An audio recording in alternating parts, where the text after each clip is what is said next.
So, yes, Mill believes that the ultimate sanction, the ultimate basis, or the reason for the authority of the greatest happiness principle over us is subjective feeling, what he associates with conscience.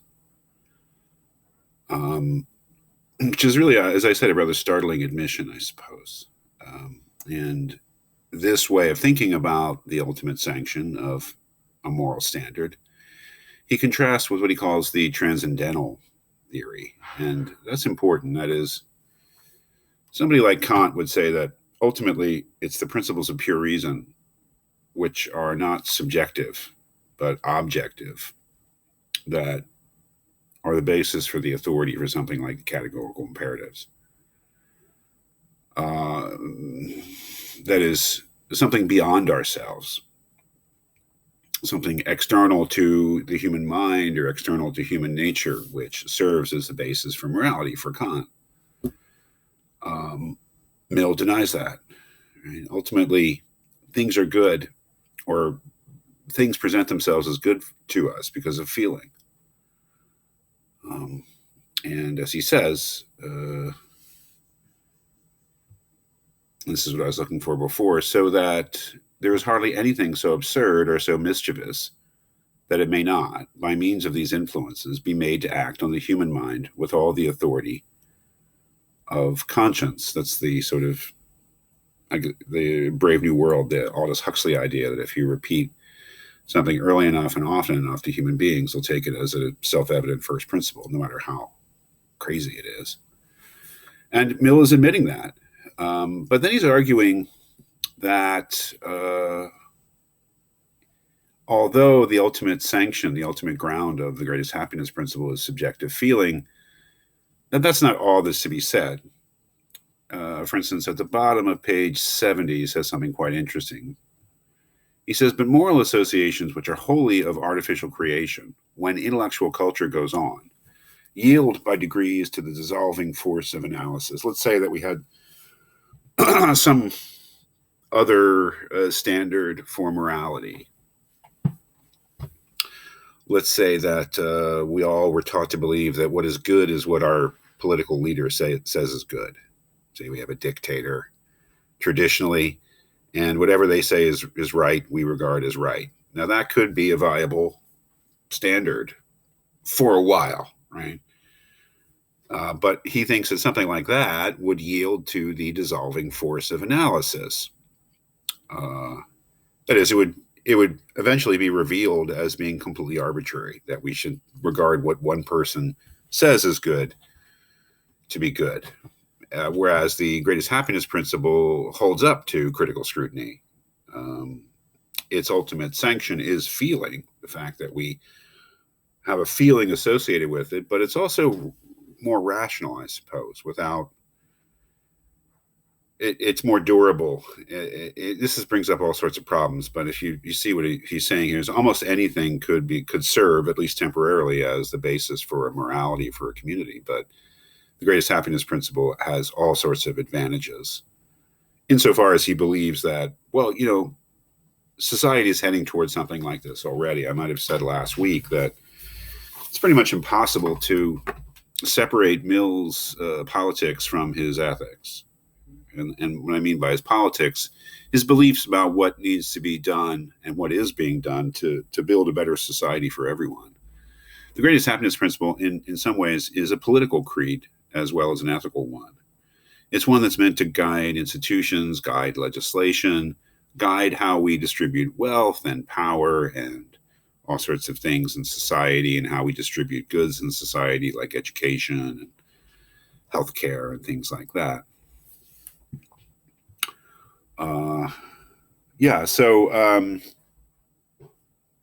what is he really arguing for here when it comes to that? I mean, his real argument, or what he really means to really push is the aspect of the greatest happiness principle that demands that we take into account the happiness of others whenever we make a moral decision. That seems to be the real thrust of this chapter, chapter 3. that human beings, he thinks, can and will, if they are properly educated, eventually adopt something like the greatest happiness principle and use it as a directive rule for their conduct.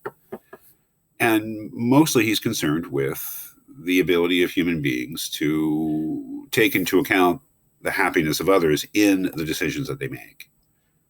And to, in a certain way, not be selfless, because of course they have to take into account their own happiness, but to take into account everyone's happiness. Mill, in perhaps from our vantage point, a rather naive way, has a huge faith in education and a huge faith in the idea of progress of civilization. And those two things for him are very closely associated. That if society progresses enough, and what he means by progress is his own idea, and if society has enough educated people, or people who are allowed to be educated, he kind of thinks that we'll naturally head this way. This is at the bottom of page 74, where he says, this mode of conceiving ourselves in human life, where we feel connected in the sense that we feel connected to others in the sense that we regard their own happiness as really, really important, and whatever decisions we make and whatever we feel society should do, we always take into account the happiness of everyone. He says this mode of conceiving ourselves and human life as civilization goes on is felt to be more and more natural.